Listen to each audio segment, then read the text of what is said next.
सुप्रभात। मैं Pushpalata Chaurasia sacred heart school की अध्यापिका, कक्षा 8वीं, विषय हिंदी भाषा को लेकर प्रकरण 2 के भाग 7 में आप सभी का फिर से स्वागत करती हूँ। बच्चों, प्रकरण 2 के भाग 7 को पढ़ने से पहले आप अपनी आंखें बंद कीजिए और हाथ जोड़िए। और जो मैं आज का सुविचार बोलने जा रही हूँ उसे आप ध्यान से सुनिएगा, क्योंकि सुनने के बाद आपने अपनी जिंदगी में शामिल करना है और साथ में आपने अपनी कॉपी में भी यह सुविचार लिखना है। तो सुविचार इस प्रकार से है। अगर आपको यह लगता है कि आप बिल्कुल अकेले हैं तो सबसे पहले आकाश की तरफ देखें। पूरा ब्रह्मांड आपका हाथ देने के लिए तैयार है। ब्रह्मांड का क्या मतलब होता है?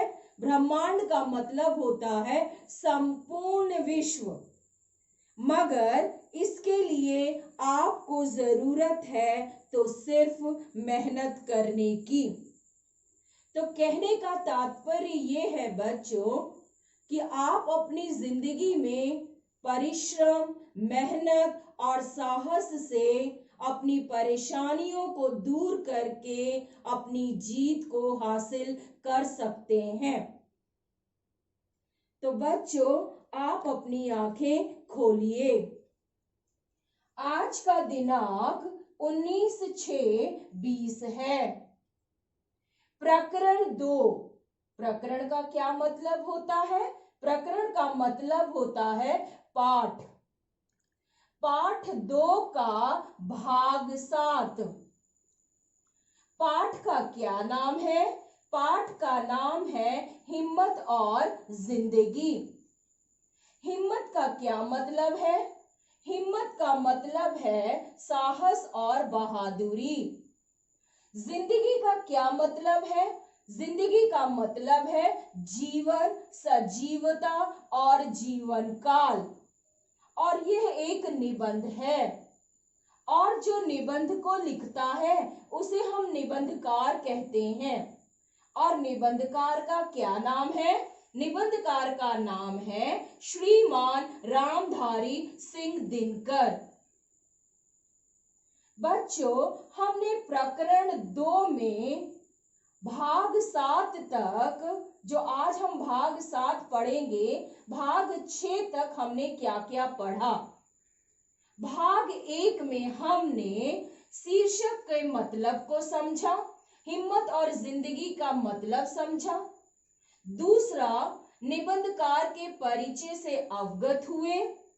तीसरा, पाठ के औचित्य को जाना, सच्चाई को जाना कि पाठ हमें क्या संदेश देता है। और फिर हमने पृष्ठ 9 के कुछ गद्यांशों से अवगत हुए थे। भाग 2, 3, 4, 5 और 6 में भी हम पृष्ठ 9, 10 और 11 के गद्यांशों से अवगत हुए थे। और आज फिर हम भाग 7 में, प्रकरण 2 के भाग 7 में पृष्ठ 11 के कुछ गद्यांशों से अवगत होंगे। गद्यांशों को पढ़ने से पहले आप अपनी पुस्तकें खोलिएगा, हाथ में पेंसिल रखिएगा और जिन शब्दों को मैं रेखांकित करने के लिए बोलूंगी उन शब्दों को आप रेखांकित कीजिएगा। मेरे उच्चारण को ध्यान से सुनिएगा और मन में उसे दोहराइएगा। तो गद्यांश इस प्रकार से है। कौन सा गद्यांश बच्चों? 19वां गद्यांश। दुनिया में जितने भी मजे बिखेरे गए हैं, बिखेरे को आप रेखांकित कीजिएगा। बिखेरे का मतलब होता है फैला हुआ। बिखेरे का क्या मतलब होता है? फैला हुआ। बिखेरे का मतलब होता है फैला हुआ। बिखेरे हुए है, उनमें तुम्हारा भी हिस्सा है। वो चीज भी तुम्हारी हो सकती है जिसे तुम अपनी पहुंच के परे मानकर लौटे जा रहे हो। दुनिया में जितनी भी चीजें बिखरी हुई हैं, मजे बिखरे हुए हैं, निबंधकार श्रीमान रामधारी सिंह दिनकर कहते हैं, यह समझाने की कोशिश कर रहे हैं कि इस दुनिया में जिंदगी जीने के लिए बहुत सारे सुख के साधन बिखरे पड़े हुए हैं, फैले हुए हैं, लेकिन हम उस मजे को किस तरीके से अपनी जिंदगी में शामिल करते हैं वो आपको ऊपर छोड़ दिया गया है। अगर आप अपनी जिंदगी में साहस और मेहनत और परिश्रम के साथ सुख को भोगोगे, सुख के मजे लोगे, तो आपकी जिंदगी हमेशा ही सफलता प्राप्त करेगी। कभी भी आपको पीछे मुड़ के देखने की आवश्यकता नहीं है। सुख के जो बिखरे हुए, सुख जो बिखरा पड़ा हुआ है, वो आपके ऊपर निर्भर करता है कि आपने उस सुख को किस तरीके से लिया है अपनी जिंदगी में। दुनिया के मजे को आपने किस तरीके से अपनी जिंदगी में शामिल किया है, मेहनत के द्वारा या फिर बिना मेहनत के द्वारा। और बिना मेहनत के द्वारा आप बिखरे हुए मजे को अपनी जिंदगी में शामिल करोगे तो शायद आपको उतनी असफलताएं नहीं मिलेंगी। नेक्स्ट गद्यांश बच्चों, कामना का दामन छोटा मत करो। कामना को आप रेखांकित करोगे। कामना का मतलब होता है हार्दिक इच्छा। कामना का क्या मतलब होता है बच्चों? कामना का मतलब होता है हार्दिक इच्छा, अभिलाषा। हार्दिक इच्छा नहीं तो अभिलाषा। का दामन छोटा मत करो। दामन का क्या मतलब होता है? दामन को भी आप रेखांकित करोगे। दामन का मतलब होता है आंचल। दामन का क्या मतलब होता है बच्चों? दामन का मतलब होता है आंचल। दामन का मतलब पल्ला भी होता है। आपकी मम्मी लोग, जो स्त्रियां साड़ी पहनती हैं और जो कंधे से जो साड़ी ऊपर की तरफ जाता है उसे हम क्या बोलते हैं? साड़ी का अंतिम छोर, यानी वो माँ का आंचल होता है, माँ का प्यार। आंचल मतलब माँ का प्यार। तो जो मम्मी हमारी साड़ियां पहनती हैं और जो वो अंतिम छोर होता है उसे हम आंचल कहते हैं। आंचल का ये भी मतलब होता है कि जब गाय का दूध दूहने वाला होता है तो उसके अंतिम पैर में, पिछले पैर में रस्सी बांध के हमेशा दूध निकालते हैं, नहीं तो वो पिछले पैर से मारता है, उसको भी दामन कहते हैं।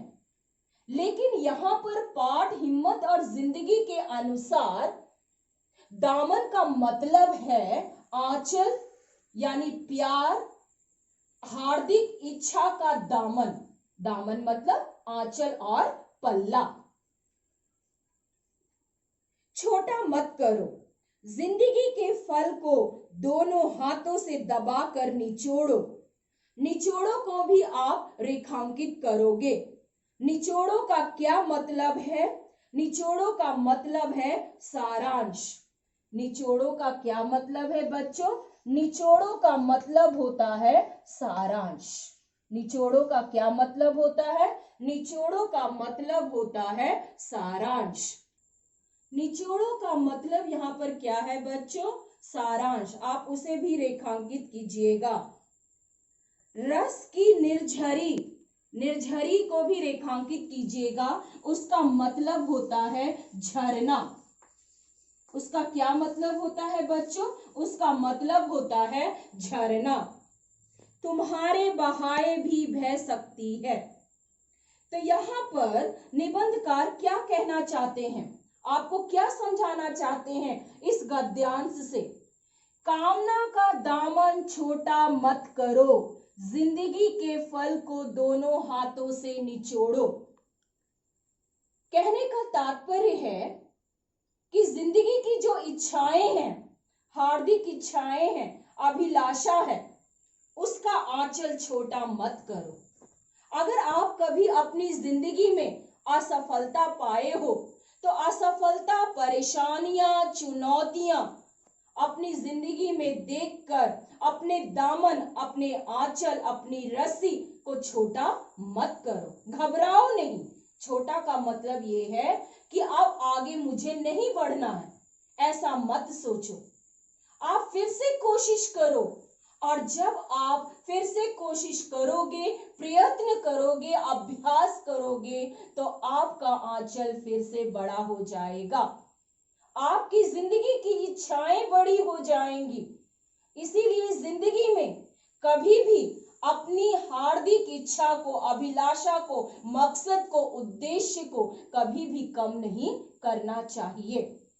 जितना आप अपनी जिंदगी में प्रयत्न करोगे, अभ्यास करोगे, कोशिश करोगे, दुख को सुख में बदलने की कोशिश करोगे, उतना ही जिंदगी का परिणाम आपको अच्छा ही मिलेगा, हमेशा अच्छा मिलेगा बच्चों।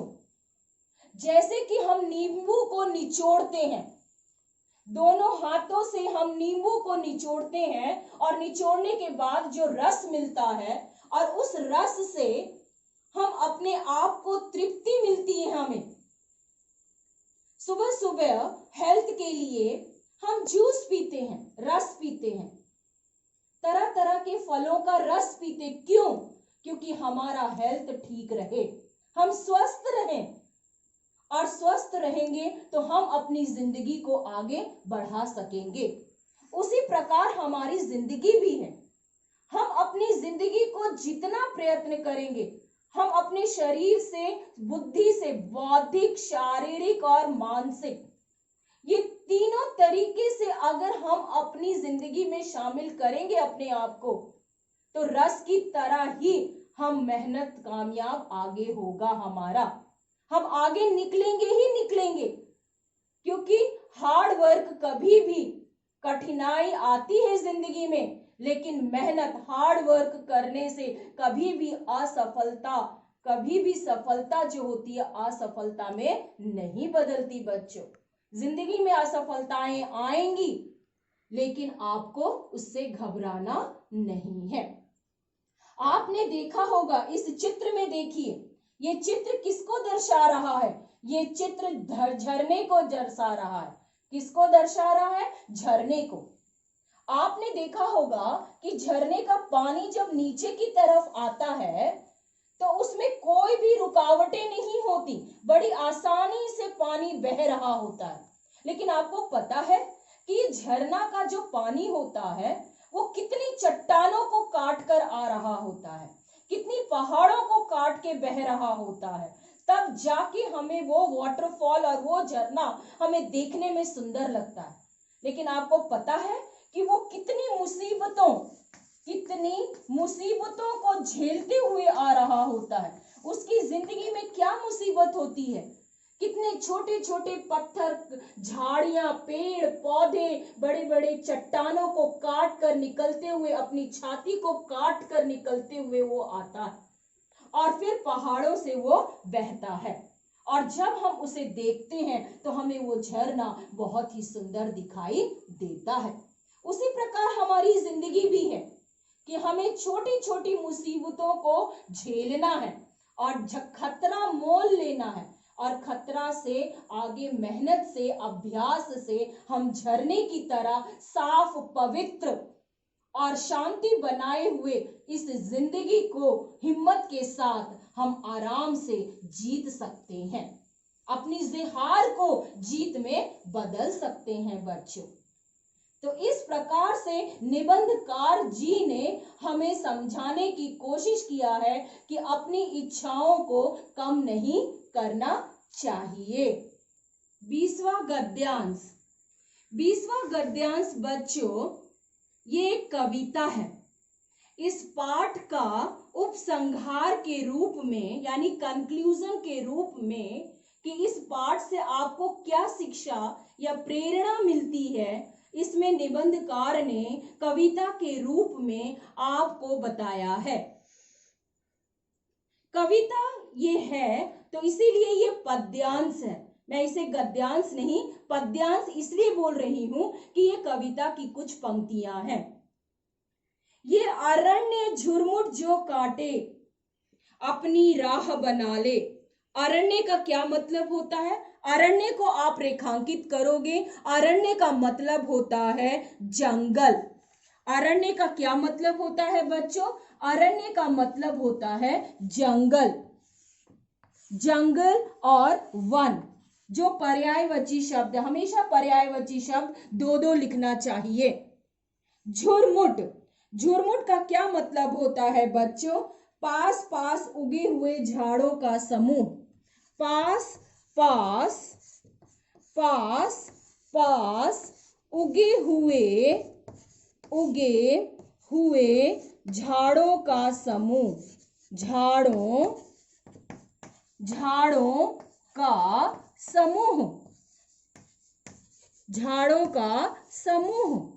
झाड़ मतलब छोटे छोटे पौधे, समूह मतलब ग्रुप जिसे कहते हैं, बहुत सारे लोग मिलजुल कर समूह। अपनी राह बना ले। कृतदास यह नहीं किसी का। कृतदास मतलब क्या होता है? कृतदास को भी आप रेखांकित करोगे, कृतदास का मतलब होता है खरीदा हुआ गुलाम। खरीदा हुआ गुलाम। खरीदा हुआ गुलाम। कृतदास का मतलब होता है खरीदा हुआ गुलाम। कृतदास का मतलब होता है खरीदा हुआ गुलाम। जो चाहे अपना ले। जीवन उनका नहीं युधिष्ठिर जो उससे डरते हैं, वह उनका जो चरण। चरण का क्या मतलब होता है बच्चों? चरण का मतलब होता है पांव। और रोप का क्या मतलब होता है बच्चों? रोप का मतलब होता है रस्सी। पांव रस्सी। और निर्भय, निर्भय का क्या मतलब होता है? बिना डर के। बिना डर के। बिना डर के। बिना डर के होकर लड़ते हैं। होकर लड़ते हैं। तो इसमें निबंधकार जी क्या कहना चाहते हैं? इस कविता के पद्यांशों में निबंधकार क्या कहना चाहते हैं? इस पूरे पाठ के उपसंहार को आपको क्या कहना चाहते हैं? उपसंहार, कंक्लूजन, प्रेरणा का मतलब होता है उपसंहार। तो कंक्लूजन, उपसंहार, उपसंहार का मतलब होता है कंक्लूजन, प्रेरणा। तो इस पाठ को आपको पद्यांश के अनुसार समझाने की कोशिश की है। ये अरण्य झुरमुट जो काटे। अरण्य का क्या मतलब होता है? आप इस तस्वीर में देखिए, अरण्य का मतलब होता है जंगल और वन। झुरमुट मतलब छोटे छोटे पौधे। ये आप देखे होंगे कि जंगल में छोटे छोटे पौधे होते हैं और उन छोटे छोटे पौधे और पूरे पेड़ पौधे से पूरा जकड़ा हुआ रहता है, उसी को हम जंगल कहते हैं। और उन छोटे छोटे पौधों को जो काट कर बार बार जो चलते रहते हैं, जो काटेगा उन छोटे छोटे पौधों को, वही अपना रास्ता बना लेता है। राह मतलब क्या होता है? रास्ता और मार्ग। रास्ता और मार्ग बना लेता है। तो यहां पर कहने का तात्पर्य यह है कि जो व्यक्ति अपनी जिंदगी में आने वाली छोटी छोटी परेशानियों को झेल लेता है, छोटे छोटे खतरे को आराम से अपनी मेहनत से निकाल लेता है, वो जंगल जैसी परेशानियों को भी आराम से अपनी मेहनत से रास्ता बना ही लेता है। हमेशा वो अपनी जिंदगी में सफल हो ही जाता है। कृतदास ये नहीं किसी का जो चाहे अपना ले। कृतदास का मतलब होता है खरीदा हुआ गुलाम। हम किसी की जिंदगी को खरीद नहीं सकते, हम किसी की जिंदगी को अपने हाथ में नहीं पकड़ सकते। पहले जमाने में लोग दास को खरीद लिया करते थे, नौकर को खरीद लिया करते थे और चाहे जैसे भी उनसे काम करवाते थे। लेकिन उसी प्रकार से निबंधकार ने कहा है कि हम किसी की जिंदगी को खरीद नहीं सकते, किसी की जिंदगी को दुख नहीं पहुंचा सकते, ये हमारा कोई हक नहीं है। अगर हम किसी की जिंदगी में परेशानियां डाल रहे हैं या किसी की जिंदगी को गुलाम बना रहे हैं, तो आप अपना रास्ता ही बंद कर रहे हो, उसका रास्ता बंद नहीं कर रहे हो। जीवन उनका नहीं युधिष्ठिर जो उससे डरते हैं। युधिष्ठिर कौन? पांडवों के बड़े भाई, 5 पुत्रों में सबसे बड़ा पुत्र युधिष्ठिर।